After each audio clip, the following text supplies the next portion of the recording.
little bit of my background. I don't try to emphasize titles and things like that. I think what makes Jewish life most beautiful is it's all about relationships. It's about hearing people's stories and realizing we have incredible diversity in Jewish life, which is a hallmark of Temple Aaron, and that we come together with all kinds of memories, hopefully mostly good memories of our Jewish experiences.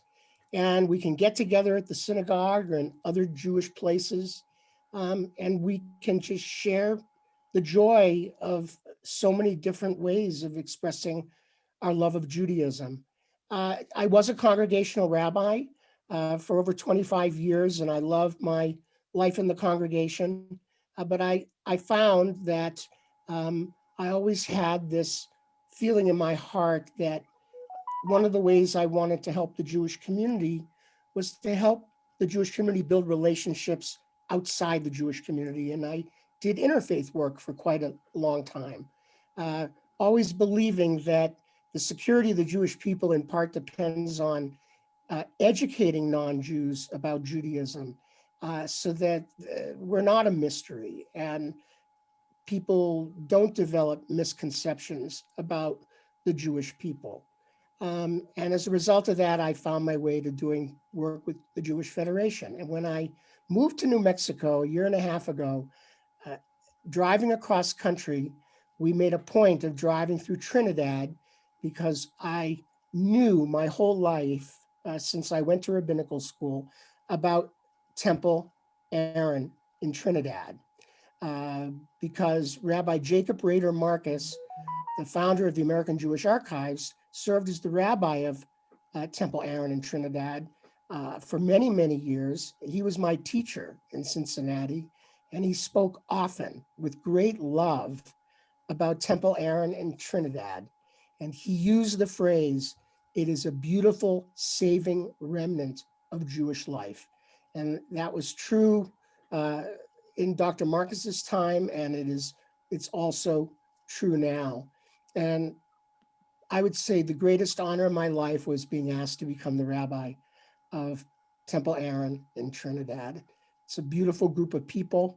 Uh, the place, the building, I don't like to use the word facility, the home of Temple Aaron is this magnificent um, space. It's a beautiful space. And when you're there, you feel the generations, the presence of the generations that have been there before us. And so the first time I drove through Trinidad with my wife, Loretta, we stopped in front of Temple Aaron. We took some photographs, and I told her the story of Rabbi Marcus, said, "I hope we're going to come here someday." And so our first Rosh Hashanah here in the Intermountain West, we came up from Albuquerque, and we spent our first Rosh Hashanah there uh, 2 Rosh Hashanahs ago. And that was it. It captured our hearts. And those of you who are really interested in stories of Jewish tenacity, Temple Aaron is that story. So why don't we go to the next slide? Uh, you know, I always teach that the purpose of Judaism is not to make the world Jewish, but the purpose of Judaism is to make the world better, to make the world kinder, to make the world safer, to make the world more educated, to bring more goodness into the world. And I have found that as long as we stick to that belief in tikkun olam, of repairing the world, then our survival will be guaranteed. It's amazing to think about. We are just 0.5% of the world's population, and yet we contribute so much good to the world. And that's because of our tenacity and our exceptionalism. And I think the survival of Temple Aaron is an important expression of that tenacity and exceptionalism, as I think you'll learn today as you hear the history of Temple Aaron. So let's go to the next slide. You know, I love to read the Torah this way, unrolled. This was this past Rosh Hashanah, And we unrolled the Torah, read the story of the bind, chanted, and together the congregation said the blessings. We were all socially distanced, and we heard the story of the binding of Isaac. It's an amazing thing to see a Torah scroll unrolled. And I actually look forward to a time, maybe next year or the year after, we'll have a Simchat Torah celebration up in Trinidad, and we will open the Torah scroll from end to end. It's an amazing sight. But you realize the word Torah means instruction. And again, that's just a key word in reminding us that education is, above all, maybe the core value in Jewish life. And we are developing more and more opportunities for education here at Temple Aaron. And the next slide. So I do want to invite everyone to join us online. We're still Zooming. I call it Jew Zooming. Jew Zooming. We are Jew Zooming across the Jewish world these days. And you know what's been amazing? Because we've overcome the boundaries of geography. This may not surprise you. Overall participation in Jewish life is up across the United States because we can gather across geographical boundaries and people don't have to drive at night. And eventually we really need to be back together so we can hold hands and hug and dance and just be in each other's presence, because, you know, we see the face of God in the face of each other. And so we have Torah study on the first Shabbat morning of each month at 10 o'clock. And then on the third Friday night of each month, we light candles and Kiddush. And we also say Kaddish, and we hear a story and sing some songs, and we schmooze. So you're all invited. It's the most open, inclusive gathering you could imagine. This next Torah study, the first Saturday in February, we're going to talk about the origin of the Torah. And we're going to look at both the traditional view of the Torah coming from Mount Sinai and how we understand that. And we're also going to talk about the scientific and literary theory around the origin of the Torah as well. And I'm sure it'll be a great discussion. I think you're in for a great presentation today by our board, who are the most dedicated, loving, warm, and friendly people. And we're just delighted you're here to share the story, and we hope you'll become part of the story. So all the best. Neil. Thank you, Rabbi. I appreciate that. And it's a real privilege to be here, and it's an honor to have Rabbi on board. It's just, it means so much to have you here with us, Rabbi. So we really appreciate your willingness and interest and just your love and support. So next slide, if you would. I'm Neil Paul. I am the, I was out of the meeting and they insisted I'd be the vice president, whatever. So I'm the vice president in the group. It's not exactly how it happened, but this is actually the board that you're looking at on a larger screen. That's me to the far left, and in the top to my left on the screen, it's actually to my right, as you're looking at, is Randy Rubin, president of the temple. Kim Grant, slightly above him, and then down David London, a real estate and business attorney out of Boulder, who unfortunately couldn't be here this morning. And beside him is Ron Rubin and Sherry Glickman.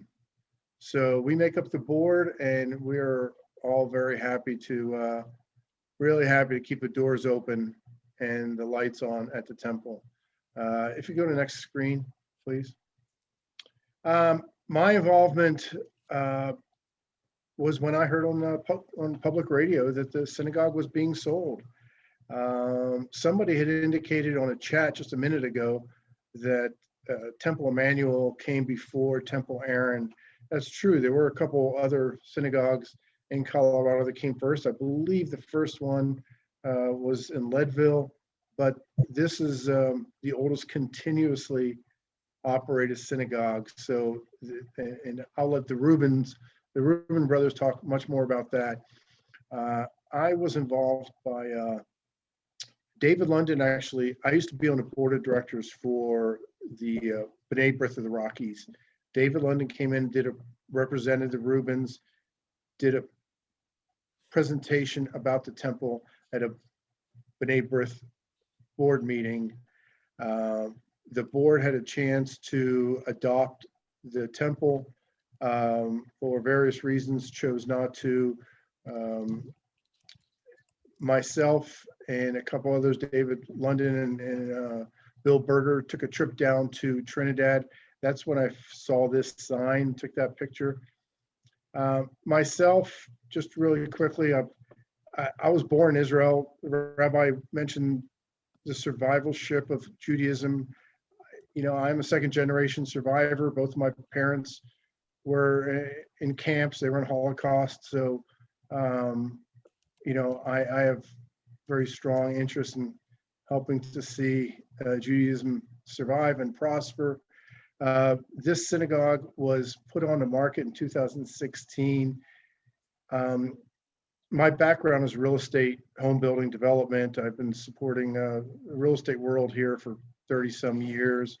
When I saw this building, I saw that sign in front of it, it was just, it was kind of overwhelming to see that we were in a position to have to let this building be sold to the highest bidder.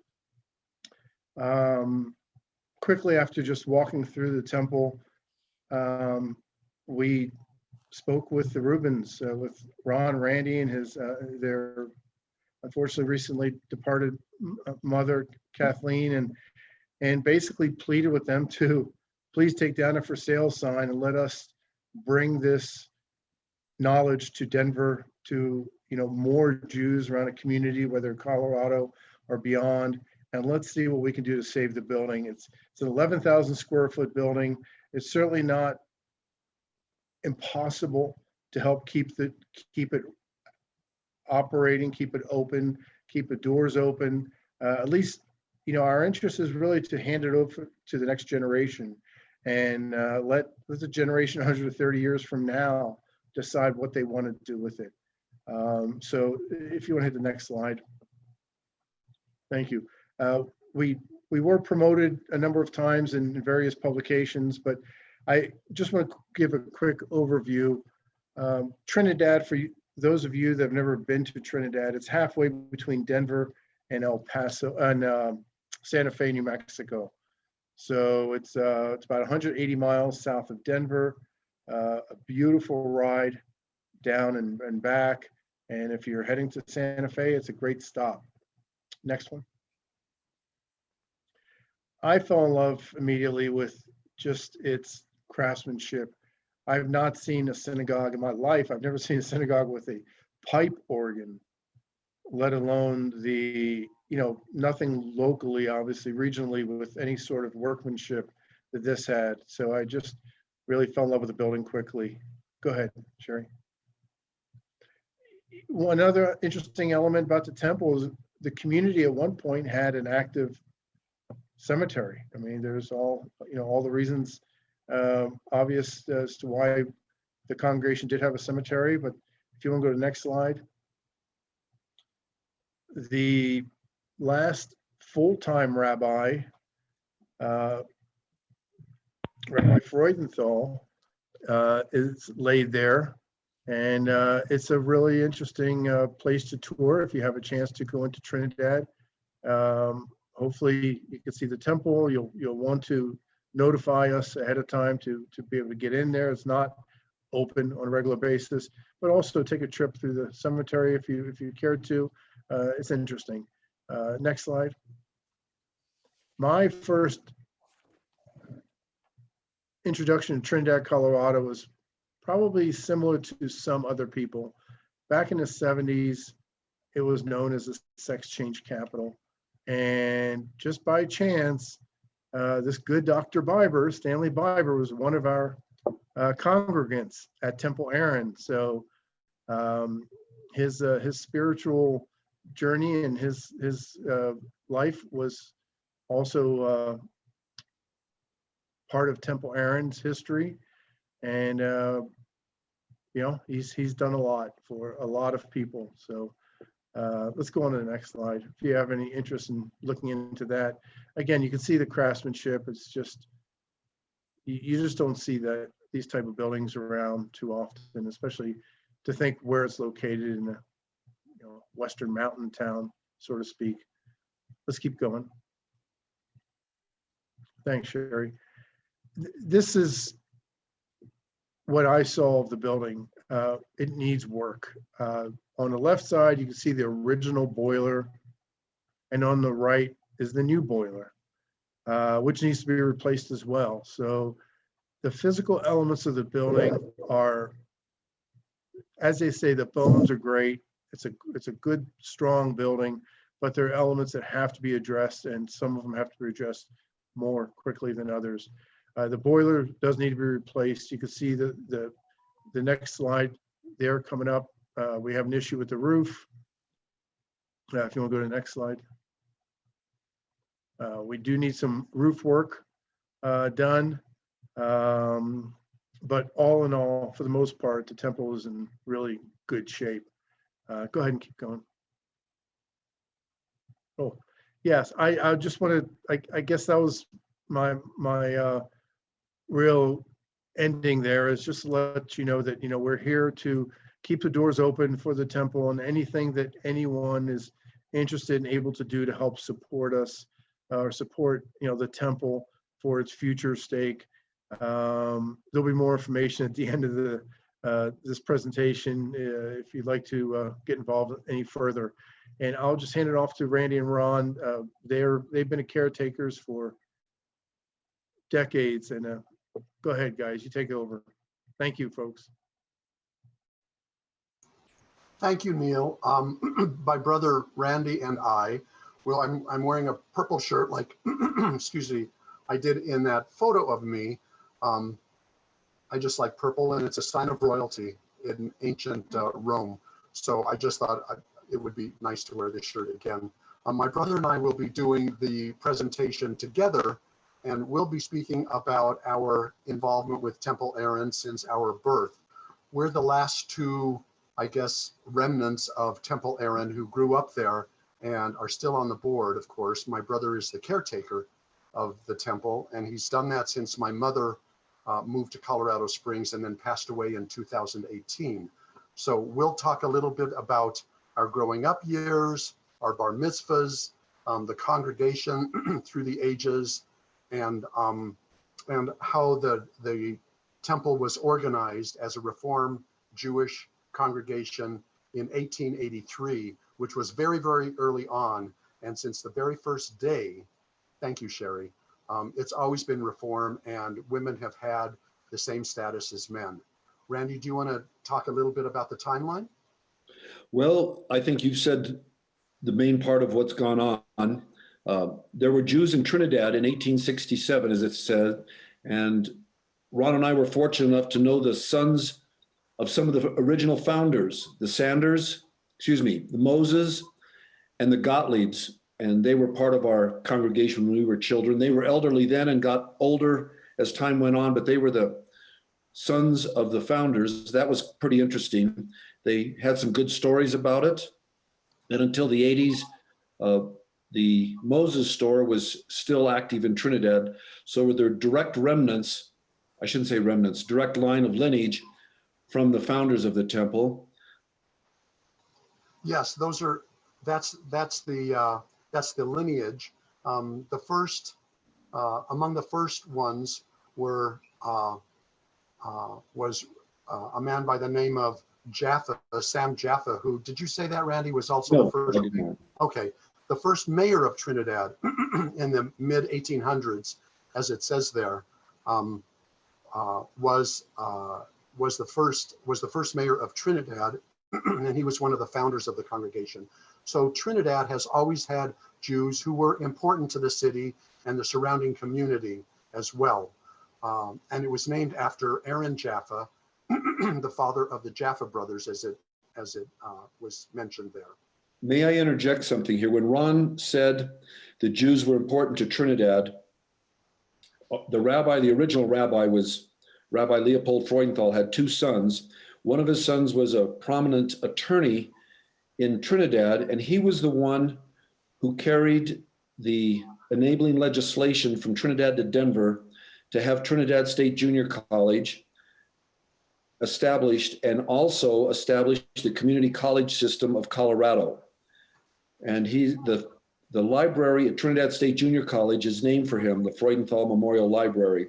So as Ron said, they played quite an important part in that area. The other brother was a doctor and was quite well known in the area, not only for his medicine, but also for his generosity to not just Jews, but to coal miners. It was a rough and tumble community, even into the 40s. It's a coal mining community. And if you know anything about coal mining towns, pretty rough and tumble. Let's go to the next slide also. And then the Jaffa, Mr. Jaffa, who was the first mayor of Trinidad, I think moved to Santa Fe and became one of the first mayors in Santa Fe as well. So we have been spread to many areas of the country and have been illustrious in a lot of different areas. Unfortunately, Randy and I are still just regular members of Congregation Aaron, but we grew up there. And so this timeline will show you in the 1900s what happened with the Freudenthals. They started the Freudenthal Foundation in 1943 with $250,000, and it was which was a great endowment at the time, and it lasted until, as we said, the temple was put up for sale in 2016, and then we just simply ran out of money. The foundation just didn't have any more money in it. The people who we grew up with were Leopold Gottlieb, Gilbert Sanders, Albert Moses, and some other Jews in Trinidad. It was a wonderful, wonderful place to grow up. I'd like to talk a little bit about in the 50s, the Sunday school, and when we had our bar mitzvahs. So the Sunday school, when we went there were enough kids to have a little Sunday school. And there were, Randy, how many? Maybe 7 or 8 of us. Maybe I think there may have been at most 10 or 11. There was a fair number. Dr. Biber's children were there. There was another Dr. Barglow, and then some other kids that I certainly don't remember.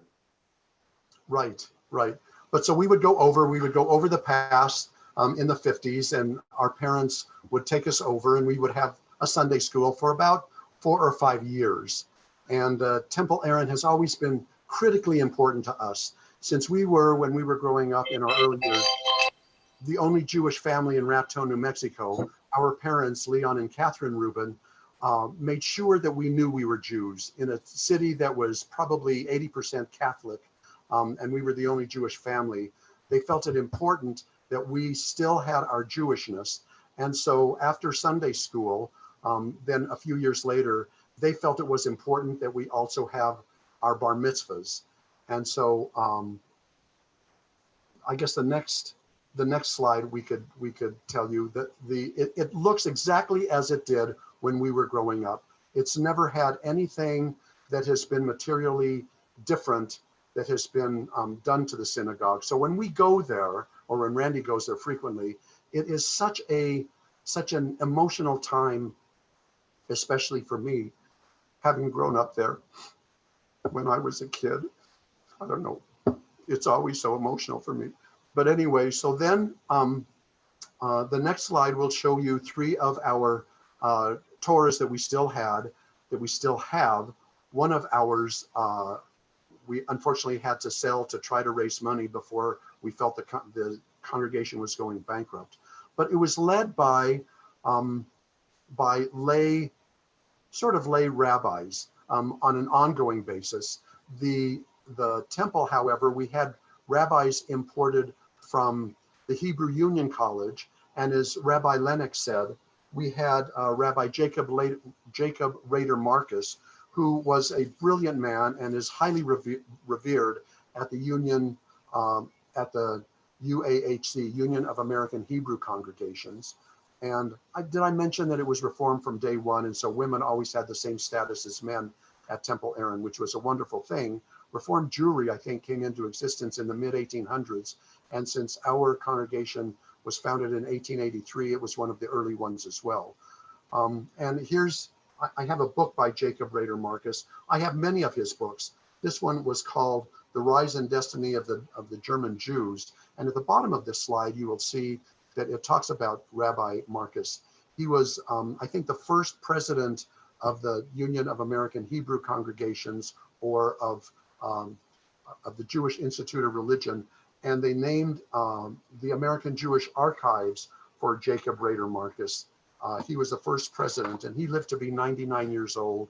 And we grew up with him coming to Temple Aaron, as well as other rabbis, Rabbi Sylvan Schwartzman, Rabbi John Feldman, and others, with the latest and greatest, Rabbi Rob Lennick. So it was, Yay. it was led. I don't know if he is still on the call or not, but our congregation was led. If you could go back one, Sherry, that would be nice. And if we go over, Sherry, please tell us that we've spoken too long, because we can go on and on about Temple Aaron. Leopold Sanders, who was married to, was, I guess, Gilbert Sanders' father, was there until 35. That's before our time. And then Gilbert Sanders was there until 1952 when he passed away. And then his wife, Beatrice Sanders, we called her Aunt B, led the congregation from 52 till her death in 87. And then our parents led it until 2016, at which time Randy took over then. Do you want to add some things, Randy? I think it was actually, they moved away in 2011. Yes. Anyway, that's, Ron mentioned Rabbi Marcus, and I feel very good about something that Rabbi Lennick is a direct line to him. He's always been esteemed in our minds, has been quite a rabbi.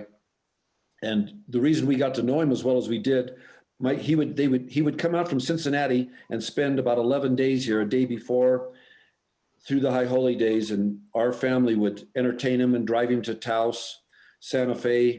So we got to know Rabbi Marcus pretty well. Would you go to the next slide? That's the congregation during some event, I'm not sure which, but that's how it is. Please note the two flower vases on the side of the Bima. the altar, the bima. And we had a rabbi that didn't like those because he felt he couldn't be seen by the congregation. So we had him take them down. And in recent years, we've put them back up. Kind of an interesting little side note. Yeah, this is the organ. It's a very old, it's an Estey organ, E-S-T-E-Y, and which is a very, very old organ maker and very highly respected. They don't make them anymore, but there is a museum in their hometown of Brattleboro, Vermont, and it still works and it still functions. And Randy, do you want to tell a little bit about the last time it was played for our last? We had a delightful organ recital during the High Holy Days. There is a woman who studied music and, in fact, organ and piano, who lives in all places, Levita, Colorado, and graced us with her ability to play the organ. It was great. And she did it during Erev Rosh Hashanah and also Rosh Hashanah Day. So that was good. I want to mention something else in deference to the rest of the board members. I always thought those pipes that you're looking at were purely ornamental. I am wrong about that. Some of those pipes actually produce sound. Yes. I had to eat some crow on that one. We had the organ looked at last fall, and I just thought they were purely ornamental to hide the workings. Not the case. They do actually produce sound. As Ron said, it's an esteemed organ manufacturer. It was carted in from the railroad station to the temple on the hill by horse and buggy in 1922. It was brought together in pieces and then installed. The next slide shows our mother, who was the keeper of the synagogue after B. Sanders passed away, and with us early, I guess that was probably 2016, 2017, maybe, Randy. And that's our father as well. Our parents who made sure that the temple was functioning well and were sort of keepers of the Freudenthal Foundation while it was still in existence. The next slide will show, we know a lot of these people. This was from, I guess, the 50s. This was the congregation when we were growing up. And our parents are the two in the front on the left as you're looking at the picture, our mother Catherine and our father Leon. But we know almost all of these people, all of whom have passed away. But those are the people who meant so much to us when we were growing up and with whom we had such a close association, and which really, those are the people who gave us our Jewishness, who gave us the life of Jews, who gave us the feeling of what it was like to be Jewish, and really set us apart from others who, yes, it's pre-COVID dining. many years ago. By a few months. Yes. So this is a fond picture of us, not of us, of them. And there's a little picture of Leo Gottlieb. I don't know how to describe him in here, but he lived to be over 100. He was a 75 year member of Rotary. He shook the hands of 3 or 4 presidents. He was a wonderful, wonderful man. Most of the Jews of Trinidad, of course, were in business. He was in insurance. The Moses were in retail clothing. And the Seibolds had a shoe company. And so they were integral to Trinidad and to all the businesses, and they were well known, and they were very well respected. We've talked to some of the people in Trinidad who knew the Jews, and they always talk about them with admiration for their kindnesses and for their leadership and their genuineness, I would say.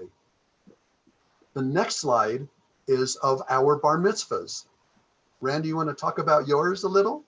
Well, that's me on the top left, and I'm with B. Sanders beneath that picture, and that's Ron in the larger picture.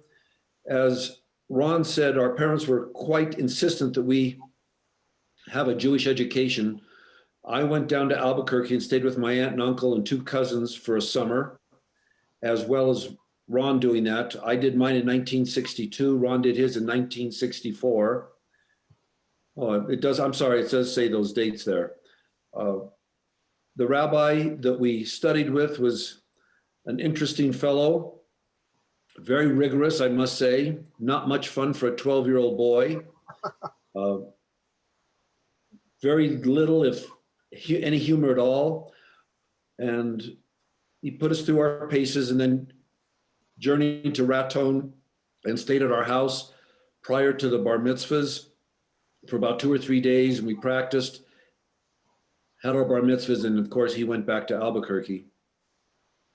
Mine was the last. Randy is 2 years older than I am, and his was in 1962, as he mentioned, and mine in 64 was the last bar mitzvah or b'nai mitzvah or bat mitzvah until Randy's daughter, Nina, had hers about 30 years later. So you can see that the temple didn't have many members, and those who didn't feel as strongly connected to having life events as our parents did. So it was a huge thing for us to go to Albuquerque and stay with them and to learn with this rabbi, if only even for a summer.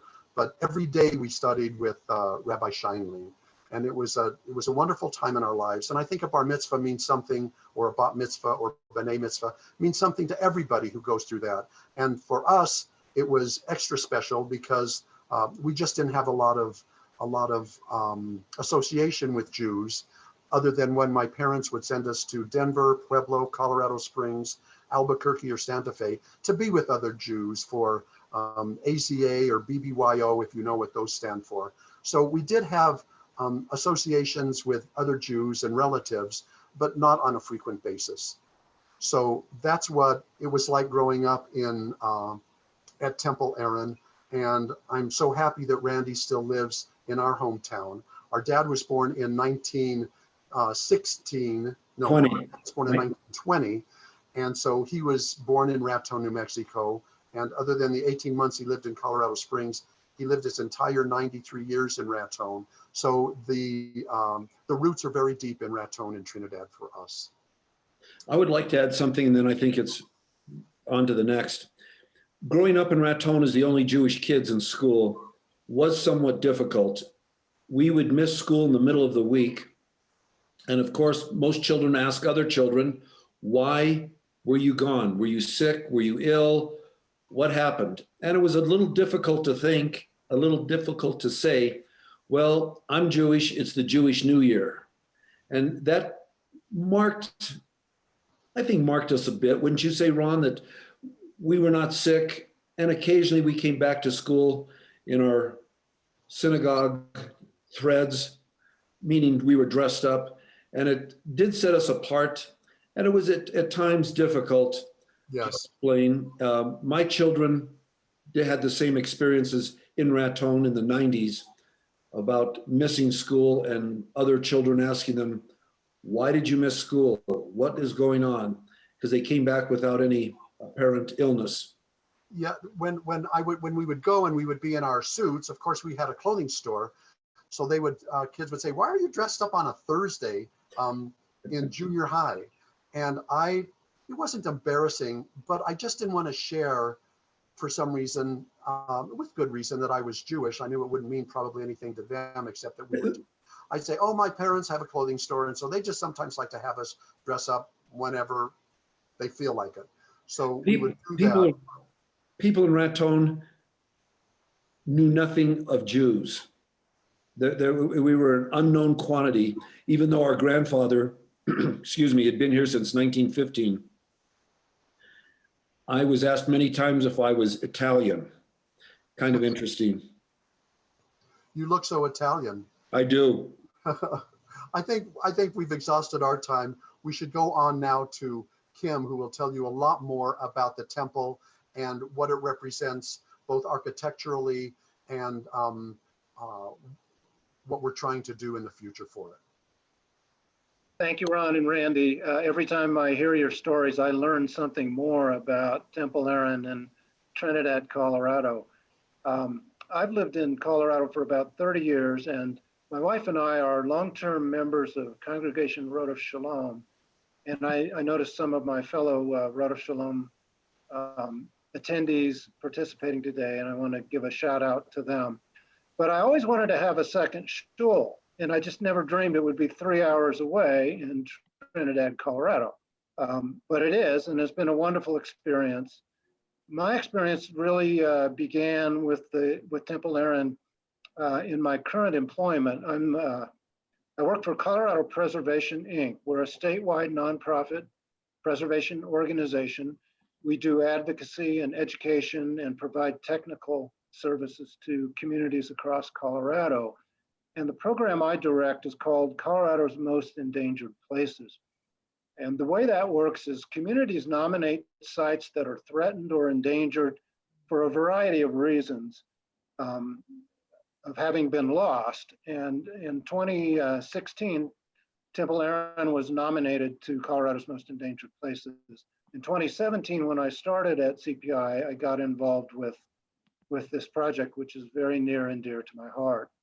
And I'm going to tell you a little bit about the architecture of the building. If we go on to the next slide, it is a splendid exotic revival style building perched high on the hill in Trinidad.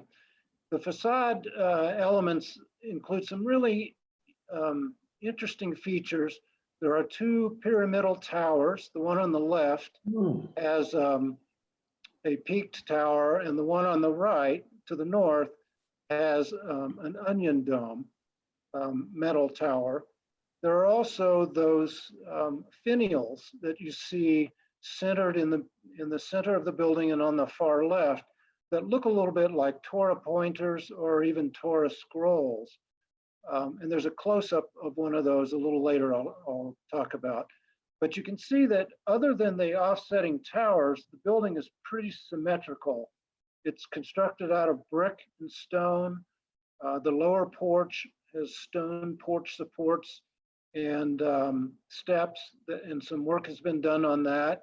The arch over the porch, the lower porch, definitely needs some work, and is one of those things that we hope to address pretty soon. But it's a splendid building, and it was designed by an architect named Isaac Hamilton Rapp. And he was an unbelievable architect. I'll tell you a little bit more about him if you advance to the next slide. At the base of the building, there's also a cornerstone that has many of the founding congregants, including Samuel Jaffa and the Sanders families. And there's also a sign on the lower right. The synagogue was incorporated in 1876, or Trinidad was incorporated in 1876. The congregation was established in 1883, and then the temple building was constructed in 1889. Its architect in the next slide, as I mentioned, was Isaac Hamilton Rapp, who with his brother was a very prolific architect. He designed over 80 buildings in Trinidad, including some really spectacular buildings, the Zion Lutheran Church, the First Baptist Church, the First National Bank building in Trinidad, the Los Animas County Courthouse, Walsenburg High School up the road a ways, and a number of other buildings.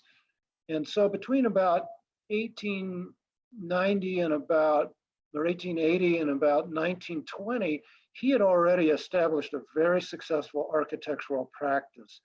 But he is actually better known later on as the creator of the Santa Fe style. This book that I'm holding up is a very hard to find book.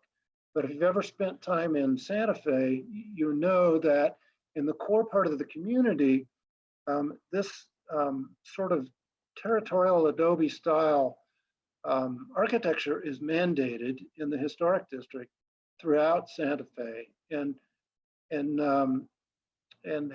Isaac Hamilton Rapp was really the pioneer of that architectural style. A couple more slides real quickly show you some of the other elements, the colored glass windows, the beautiful porch or beautiful stair railings and balusters. As you go up, one of the things that's interesting about the building that makes it challenging now, though, is that the sanctuary is on the second floor of the building. So access is very challenging. My organization sponsored a grant application to the State Historical Fund, if you move to the next slide, that was successful, that will provide $50,000 for work on the temple's roof, which is a very complex structure made out of pressed metal. And the grant is for $50,000. The congregation is raising $30,000 in matching funds. And more recently, we also received a small grant for safety and security upgrades at the temple. And we know we need more money for the ultimate restoration of the building, as well as for upgrades for security reasons as well. The next slide shows a close-up of the South Tower, the pyramidal tower. If you look closely, you can see a very unique stamped pattern to the roof. And we have to replicate that and find people who can do that, and we believe we can. And also, if you look at the finials very closely, the middle part, the shaft, is actually metal wrapped around what's probably concrete to look like concrete from the ground. But it's just a spectacular building, a really unique, one-of-a-kind building. Probably the closest building to it in the Rocky Mountain West is the Temple Emmanuel building at 16th and Pearl in downtown Denver, which was also built in the exotic revival style. And I think that kind of wraps up my portion of it. Here's one more slide that shows the close-up of the onion dome, and there's actually a hole in the north side of the onion dome where a chunk of metal blew off in a storm. So we have to repair that. That was fabricated in 1880 88. It's pretty amazing. And it stood up there for 130 years. And then I think my last slide shows you some of the elements of the roof that we need to address, including damage on the lower level porch roof and other places in the valleys of the large roof on the top. And there is one more slide. The south view of the building showing the beautiful brickwork, the stone lintels, and the windows. So it's an amazing building, and it is on the national, it's a contributing property in the National Register Historic District in Trinidad. And we're also trying to acquire national landmark status for it. And then the last slide is a historic photo that we don't really know the provenance of. It goes back a long ways. But it's a spectacular building, but as Rabbi Lennick pointed out quite eloquently, it's really the people that make up a congregation and a shul. And so through our activities that Sherry is going to tell you about, we're trying to kind of recreate sort of a new congregation of interested folks between Santa Fe and Boulder and everywhere in between who want to help us save this legacy. And the events are one way to get the word out about how to do this. So we welcome your support. And with that, I'll turn it over to Sherry.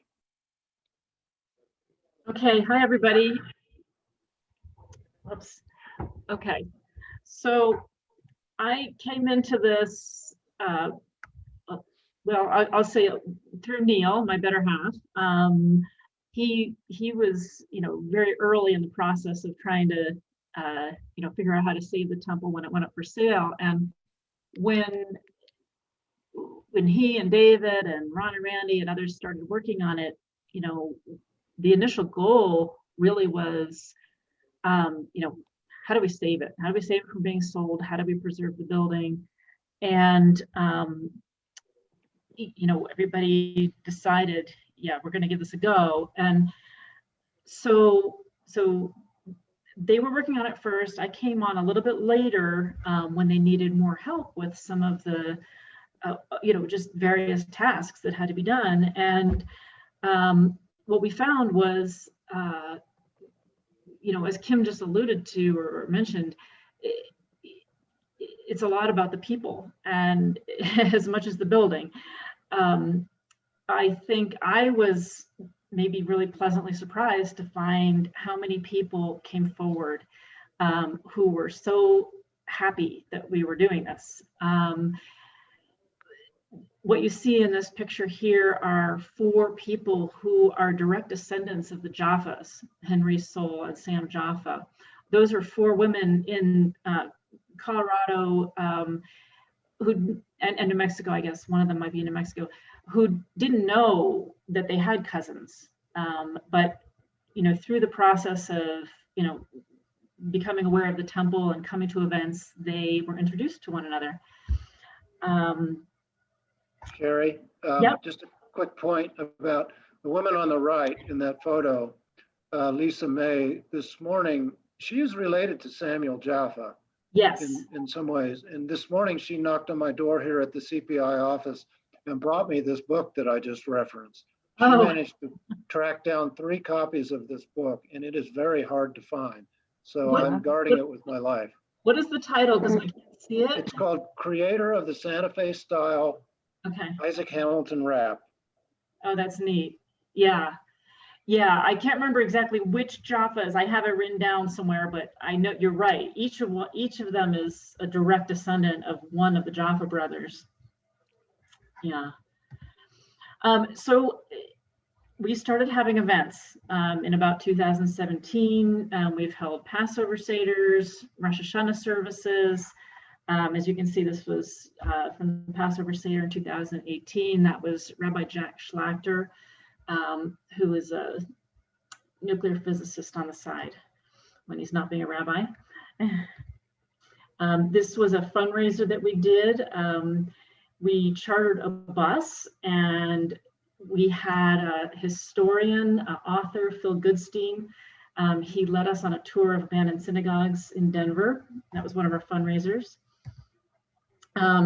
This photo is from 2019. We had a very big event. We called it the Gala. It was a full weekend event. During this weekend, we had services, we had storytelling, we had music.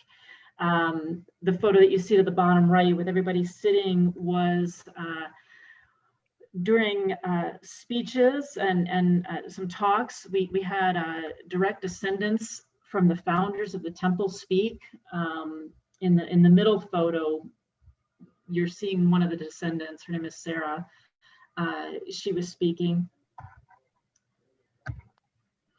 As Rabbi Lennox mentioned earlier, he had come to Rosh Hashanah services 2 years ago. Well, I guess, oh, that one says 2019. Sorry. Okay, I'm getting mixed up. But that was an interesting Rosh Hashanah because we actually had 3 rabbis who wanted to come. So Rabbi Lennox was there, Rabbi Bernie Gerson, and Rabbi Shimon Molk, who is a little bit obscured by the plants on the left. These are from another fundraiser event that we did here in Denver. Buckstein, he's the one smiling on the left. He's a Jewish cowboy singer, and he's the face of the Grizzly Rose, if you're not familiar. And he's a great musician. And Clay Kirkland is the one on the harmonica. We had a really fun evening. Another event that we did just in October, we screened the film Children of the Inquisition, which is a really amazing documentary about the history of the Jews from Spain and what happened to them during and after the time of the Inquisition. We were originally planning to hold the event in person, both in Denver and in Trinidad, and then because of COVID, we ended up transitioning that to being an online event. It's an incredible film, and I'll just make a plug. The Boulder JCC is going to be showing it in February. So if any of you have any interest in seeing it, we have information on our Facebook page about it, and we can also get it to you. But Boulder JCC will be showing this film in February. The temple has been the topic of a lot of articles. We've gotten a lot of media coverage. This is just a brief list of some of the prominent stories. If you want to see any of them, we have our own website and we have a news page, so you can look up and link to any of these articles. The one that's pictured, the Halapid, is a pretty extensive article. We were the feature of that issue.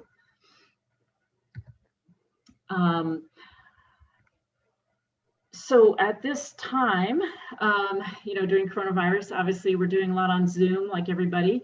And this is kind of just recapping what Rabbi Lennox had said before. You are all very welcome to join us. We're having a Torah study once a month, first Saturday morning at 10 a.m. So our next one is actually February 6th. And also once a month on Friday evenings, you're welcome to join us for a brief Shabbat service. Also, I'll just point out, for any of you who are interested in knowing more or following what we're doing, we have a Facebook page and we now have a YouTube channel where we post videos. Last thing I will say, as Kim mentioned, we are in the midst of raising money to preserve the temple. So we're in the midst of what we're calling our 100 by 6 campaign. We're looking to raise $100,000 in 6 months. We're making progress. I invite you all to, check out our website. We keep it up to date. Let us know if you have any questions. And, thank you all so much for, taking time out of your day to join us. Our operators are on standby, waiting for your call. There was a great question asked most recently about what the maximum membership of the height of the temple might have been. Randy or Ron, do you happen to know? Guess what that might have been? Oh gosh, that's a hard one. When we were there, I would say we had maybe 15 to 20, but I think when the temple was organized, I read recently that there were about 40 to 50 males and 20 to 30 females. I think it was at most 100 around the turn of the century. Randy, do you have any idea? Am I on? Can you hear me? Yes. Mhm. Yes. I thought there were 75 families initially. Close, that was at the height of 75 families. And it was pretty well organized. Trinidad had a large mercantile population, of which Jews made up a great portion of that. There were other things too, the doctor and lawyer, of course. But I think maybe at the height, 150 to 200. That would be the extreme amount. It dropped off precipitously after the 20s. The town suffered because of the coal mining interests declined. But the town has had a recent resurgence. So if anyone Neil, would like to take a nice road trip, I wanna- Trinidad's a great place to visit.